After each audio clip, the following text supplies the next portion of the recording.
This question is from NCERT Physics Chapter 4, question number 4.11. The statement of the problem says, in a chamber, a uniform magnetic field of 6.5 G, 6.5 Gauss is maintained. An electron is shot into the field with a speed of the electron is 4.8 into 10 to the power of 6 meters per second. Normal to the field. Theta की value 90 degrees. Theta is what? The angle between velocity and magnetic field. Explain why the path of the electron is a circle. This we have discussed in detail in the theory portion. Last में अभी हम short में इसको discuss करेंगे.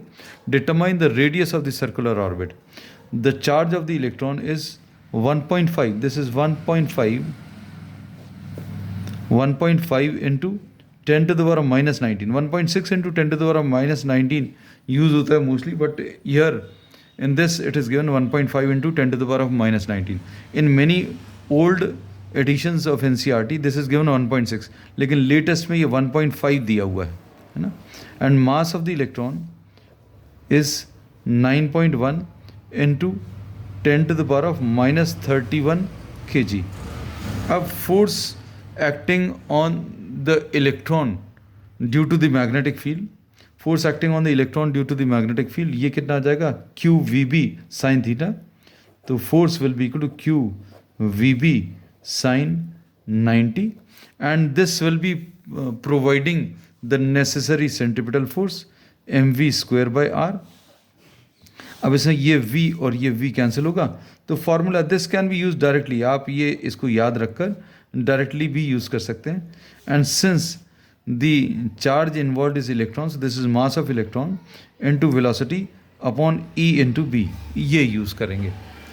अब इसमें mass of the electron is 9.1 into 10 to the power of minus 31 into velocity is 4.8 into 10 to the power of 6 divided by E. E की value 1.5 into 10 to the power of minus 19 into B की value 6.5 G, इसको भी 6.5 into 10 to the power of minus 4 tesla ऐसा लिख सकते हैं SI units में. तो this is 6.5 into 10 to the power of minus 4 t. अब हम लोगों को जो वैल्यूज़ एंड में बचेंगी वो क्या? 9.1 इंटू 4.8 अपॉन 1.5 इंटू 6.5 ऐसा कुछ आएगा, इंटू 10 के पावर्स minus 31 प्लस 6, ये minus 31 प्लस 6 minus 19 ऊपर जाकर प्लस 19 हो जाएगा एंड प्लस 4. तो 6 plus 19 is 25 plus 4 is 29, minus 31 plus 29 is minus 2. और इसको अगर आप सॉल्व करें 9.1 into 4.8 divided by 1.5 into 6.5, this turns out to be, इसकी वैल्यू जो है हम लोगों ने डायरेक्टली कैलकुलेट करके दे दी है, and this is approximately 4.48 into 10 to the power of minus 2 meters, which is 4.48 centimeters. अब इसमें this is the answer to the radius. अब why does this follow a circular path? तो अभी हम लोग ये बोलते हैं कि इस केस में force is given by, answer हम लोगों का न्यूमेरिकल पार्ट का ये आ चुका है. Now you have to give the reason why the path of the electron is a circle. Force acting on the charge is Q V cross B. तो इससे अभी हम लोग ये पता चलता है force acting on the charge is always perpendicular to velocity.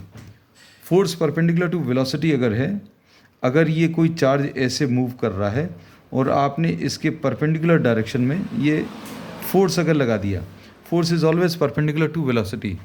This is only possible for a circular motion.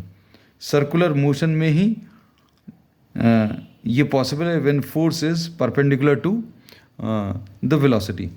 तो अब हम लोगों ने इसमें ये बोला कि ये जो परपेंडिकुलर डायरेक्शन का फोर्स होता है, this is responsible for force perpendicular to velocity, this is responsible for change in direction, और अभी हम लोग ये मालूम है, ये जो फोर्स परपेंडिकुलर टू वेलोसिटी है, this provides the necessary centripetal force and hence this starts moving on a circular path.